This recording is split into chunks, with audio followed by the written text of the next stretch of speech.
பத்திரிகை நண்பர்களே, மீடியா நண்பர்களே, இதுவரை எத்தனையோ பேர்களை உருவாக்கி இருக்கின்ற என் இசை, அதனுடைய பலாபலன்கள், அதை பற்றி நான் கவலைப்படாமல் இருந்த காரணத்தினால்தான் எனக்கு இசை என்னிடத்தில் வந்ததே தவிர, அதில் என் கவனம் போயிருந்தால் ஒருவேளை இசை வராமலே போயிருந்திருக்கலாம்.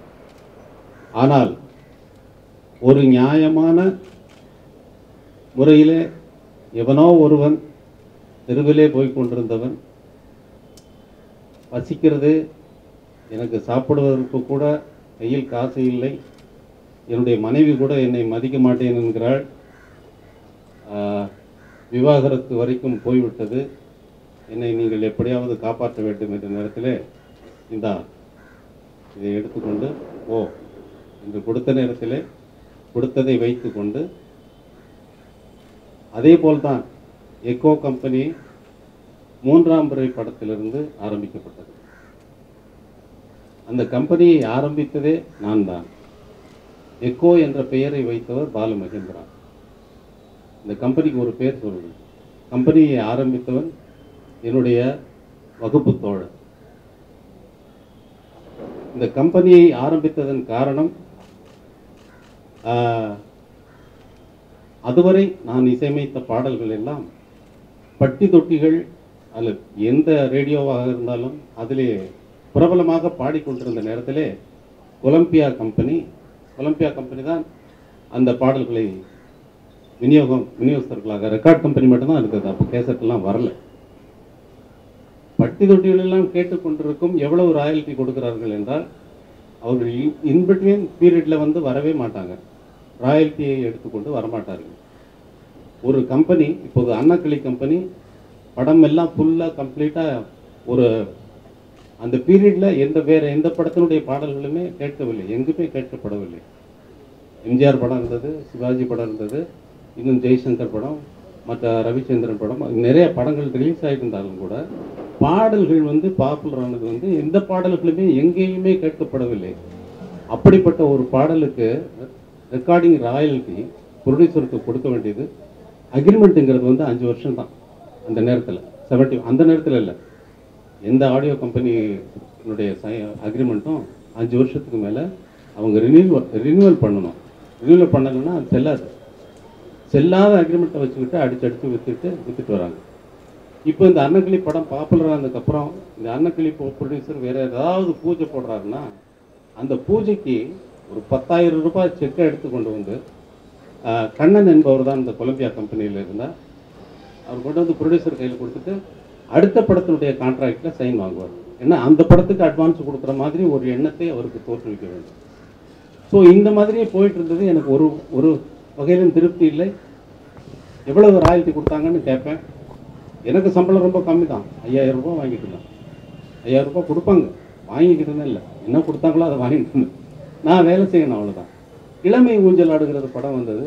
எவ்வளவு ராயல்ட்டி வந்தது? படம் எடுத்து அடுத்த படம் ஸ்டார்ட் பண்ணிட்டாங்க. அடுத்த படத்துக்கு நாங்கள் கம்போசிங் பண்ணிகிட்டு இருக்கோம். எவ்வளவு ராயல்ட்டி வந்ததுன்னு கேட்டால் இன்னும் வரவே இல்லையே. அடுத்த படம் ஆரம்பிக்கிறப்போ அதே மாதிரி 10,000 ரூபாய் கொண்டு வந்துடுறாரு.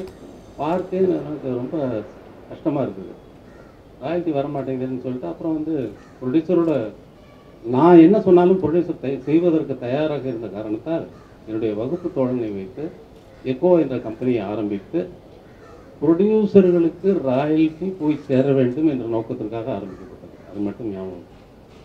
அதற்காகவே ரெக்கார்டு கம்பெனி ஆரம்பித்தது. பின்னால் அந்த இதில் வந்து என்னுடைய பங்கும் சேர்வதனால் ப்ரொடியூசருக்கு இருவரும் சமமாக பகிர்ந்து கொள்வோம் என்ற ஒரு சிஸ்டத்தை கொண்டு வந்தோம். இதை முறைகேடாக இந்த கம்பெனிகள் பயன்படுத்துவதால் இது வழக்கு தொடராமல் வழிக்கு வராது என்று வழக்கு தொடர்ந்து வழக்கிலே சரியான நீதிமன்றத்தின் உத்தரவின் பிரகாரம் இது அவர் கொடுத்த தீர்ப்பினால, அந்த நீதிபதி கொடுத்த தீர்ப்பினால, ஹைகோர்ட் கொடுத்த தீர்ப்பினால அவர்களுக்கு இனிமேல் என்னுடைய பாடல்களை முறைகேடாக அவர்கள் பயன்படுத்தக்கூடாது, விற்கக்கூடாது, எந்த மீடியாவிலும் விற்கக்கூடாது என்று தடை விதித்திருக்கிறது. இதனுடைய ஹிஸ்ட்ரியை நான் உங்களுக்கு சொன்னால் தான் இதனுடைய ஆழம் வந்து உங்களுக்கு புரியுங்கிறதுக்காக நான் ஏன் எக்கோ கம்பெனியார் என்னுடைய அனுமதியின் காரணமாகத்தான் எக்கோ கம்பெனி வந்தது, பாலிடார் வந்தது, இன்ட்ரிகோ வந்தது, ஏகநாத் வீடியோ வந்தது, அப்புறம் சங்கீதா வந்தது. இத்தனை பேரும் இத்தனை கம்பெனிகள் வந்திருக்கின்றன. ஒரு கம்பெனியாவது இது உங்கள் ராயல்டி என்று கொடுத்தவர்கள் கிடையாது. என்னுடைய நண்பன் சுப்பிரமணியன், என்னுடைய நண்பன் வகுப்பு தோழன், ஒரே ஒரு நண்பன் எனக்கு இருந்தது, அவன் ஒருவன் தான். அவனும் கொடுக்கவில்லை என்ற காரணத்தினால்தான் அதை பார்த்தசாரதிக்கு மாற்றி கொடுத்தேன். நான் சொல்வதை செய்வதற்கு எல்லோரும் தயாராக இருந்தார்கள். இன்றும் தானும் தயாராக இருக்கிறார் என்றால் என் மீது வைத்திருக்கின்ற மரியாதையும் என்னிடம் இருந்து வருகின்ற இசையினால் அது ஏற்பட்டதே தவிர வேறு எந்த பந்தமும் எந்த உறவும் உங்களுக்கும் எனக்கும் கிடையாது, அவருக்கும் எனக்கும் கிடையாது.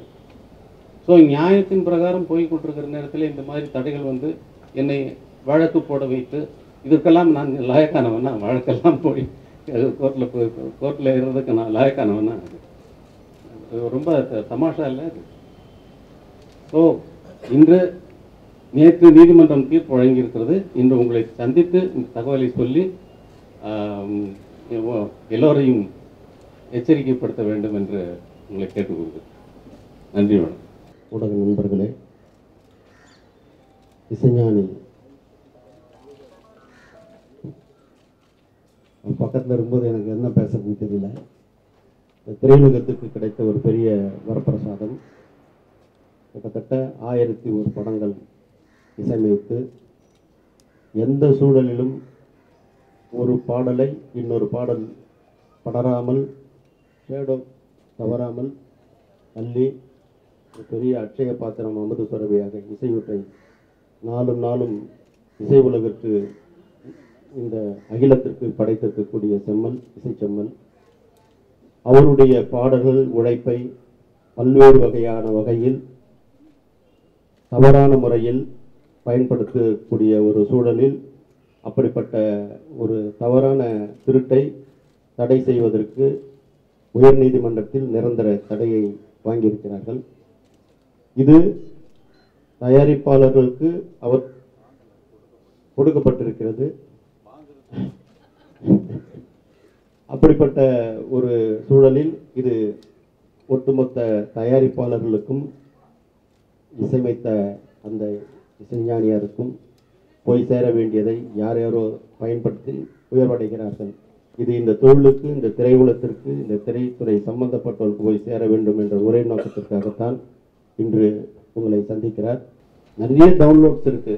Aircel, Airtel, Vodafone, BSNL, Tata, Reliance, video songs, அப்புறம் சிஆர்பிடி ரிங்டோன்ஸு, ஃபுல் ட்ராக்ஸு, விவோடி voice and demand, IVRS, M radio, மந்த்லியில் மொபைலில் டவுன்லோட் பண்ணுறது, ஐடியூன்ஸு, டெய்லி அதர் லைன் ஸ்டோர்ஸில், ஆன்லைன் ஸ்டோர்ஸில், யூடியூப்பில், எஃப்எம்மில், இன்ஃப்ளைட்டில், அதர் ரைட்ஸு, பிபிஎல் ரைட்ஸ், இப்படி பல்வேறு வகையான வழிகளில் வரக்கூடிய ராயல்ட்டிலாம் வந்து எங்கேயோ யார் யாருக்கோ போய் சேர்ந்துக்கிட்டு இதை வந்து நீங்கள் இது வந்து முறையாக இனி யாராக இருந்தாலும் தயாரிப்பாளர் சங்கத்தின் மூலமாக இவருடைய ஒப்புதலோடு உரிமை பெற்றக்கூடியவர்களுக்குத்தான் இனி அவர்கள் பயன்படுத்த முடியுமே தவிர மீறி பயன்படுத்தினால் சட்டப்படி நடவடிக்கை கண்டிப்பாக எடுத்து கடுமையான தண்டனைக்குள்ளாகக்கூடிய சூழலுக்கு அவர்கள் தள்ளப்படுவார்கள்.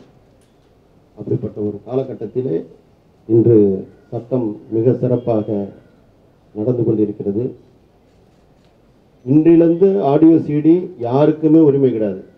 இங்கே இருவரை தவிர யாருக்கும் நாங்கள் தரவில்லை. அப்படிப்பட்ட சூழலில் யாராவது இருந்தால் கண்டிப்பாக அதனுடைய விளைவுகளை அவர்கள் சந்திக்க வேண்டிய சூழலில் இருக்கும். ஆகவே யாராக இருந்தாலும் இவர்களிடம் வந்து, எங்களிடம் வந்து உரிமை பெற்று அவர்கள் வியாபாரத்தை துவங்கலாம். அதற்குரிய நிகழ்வுகள், நடப்புகள் நாளை முதல், இன்று முதலே அது துவங்கப்படும் தயாரிப்பாளர் சங்கத்தின் மூலமாக. இது போக இன்று இது முடிந்தவுடன் நாங்கள் வந்து காவல்துறையிடம் சென்று பல நிகழ்வுகளை சொல்லி, நேற்றைய தினம் கிட்டத்தட்ட ஒரு 50 லட்சம் வேல்யூ உள்ள ஒரு குடவுனை கைப்பற்றி இருக்கிறோம். அதுவும் காவல்துறை மூலமாக கையகப்படுத்தி சட்டத்தின் மூலமாக அது நல்ல முறையில் தயாரிப்பாளர் சங்கத்தின் மூலமாக விநியோகிக்கப்படும். இதனுடைய முதல் உரிமையாளர் நான் தான். காப்பிரைட் பிரகாரம் first author, first owner is the author. Producer வந்து இதுக்கு பணம் செலவு பண்ணாங்க. அதனால் அவங்க ஆமாம் நாங்கள் பார்த்து நான் சேர்த்துக்கிறேன் அவங்க சேர்த்து. இதை வாங்கியிருந்தா ஒரு பில்கேட்ஸ் ஆகிருக்கலாம். ஏன்னா இவ்வளவு காலம் மியூசிக் வரணும் இல்லையா, அதனால தான். சொல்லியிருந்தா முதல்ல சொல்லிட்டாரு. ஆமாம், இது இவ்வளவு காலம் மியூசிக் வரணும்னு இருந்தா கூட எப்படி அதிகபட்ச நம்பிக்கை என்ன நடக்குது ஆச்சரியமா இருக்கு. இதோ தர்றேன்னா ஏதோ கச்சேரியில் வந்து தர்றேன்னு அப்படின்னா இதடா தர்றேன்னுங்கிறான், அப்போ தரமாட்டானா அப்படின்னு. அதுதான் உரிமத்தை வந்து மீட்டுட்டீங்க. அவங்க சம்பாதிச்ச பணத்தை மீட்கிறது சம்பாதிச்ச பணத்தை. ஆமாம் ஆமாம் இருக்கு. அப்புறம் எல்லாம் நீங்கள்லாம் இருக்கீங்களா, அப்புறம் எங்கே விட்டுருவீங்களா, நீங்கள் வாங்கி கொடுக்காம விட்டுருவீங்களா? ராயல்டின்றது எல்லாமே வந்து ஒரு ஆடியோ கம்பெனி மட்டும்தான் போய் சேர்ந்துட்டு, ஒரு பண்பலையாக இருக்கட்டும் இல்லை டிஜிட்டல், அது ராயல்டி இல்லை. அவங்க வித்துட்டு இப்போ நானும் இவர் வந்து லேண்ட் ஓனர், நான் வந்து அதில் வேலை செஞ்சு தென்னை மரம் போட்டேன், சப்போட்டா வச்சேன், இன்னும் என்னென்னமோ எல்லாம் வளர்த்துட்டு கடைக்காரனை கூப்பிட்டு இதை விற்று கொடுறா அப்படின்னு சொல்லி சொன்னேன். விற்று கொடுக்கறதுக்கு உனக்கு ஒரு 10 பைசா தரேன், இந்த ஒரு தேங்காய் விற்றீங்கன்னா உனக்கு 10 பைசா தரேன் அப்படின்னு சொல்லி ஒரு ஒப்பந்தம் ஏற்படுத்திட்டு கொடுத்தா இது கம்ப்ளீட் என்னதான் அப்படின்ட்டான். அதான் நடந்திருக்கு. போக வழிப்பறி கொள்ள வேற வந்து நாங்கள் வந்து ஒரு பாட்டுக்கு இது ஆச்சுன்னா அதுக்கான தொகை வந்து மாதம் மாதம் கொடுக்குறாங்க. அது அந்த தொகை வந்து ஆடியோ கம்பெனி தான் போய் சேருது. இப்போ அதை எப்படி நீங்கள் கைப்பற்ற போறீங்க, அதை எப்படி வாங்கி? அதுக்கு தானே அந்த மீட்டிங்கு. அது வந்து ஆக்ஷனில் இப்போ பார்த்துக்கோங்க. நீங்களாம் இருக்கீங்க இல்லை, எழுதுங்க. அது போய் சேர மாட்டேங்குது. அது இப்போ வந்து மீட்கிறதுக்காக அவங்க ப்ரொடியூசர்ஸ் கவுன்சிலும் ராஜா சாரும் ஆக்ஷன்ஸ் எடுக்காங்க.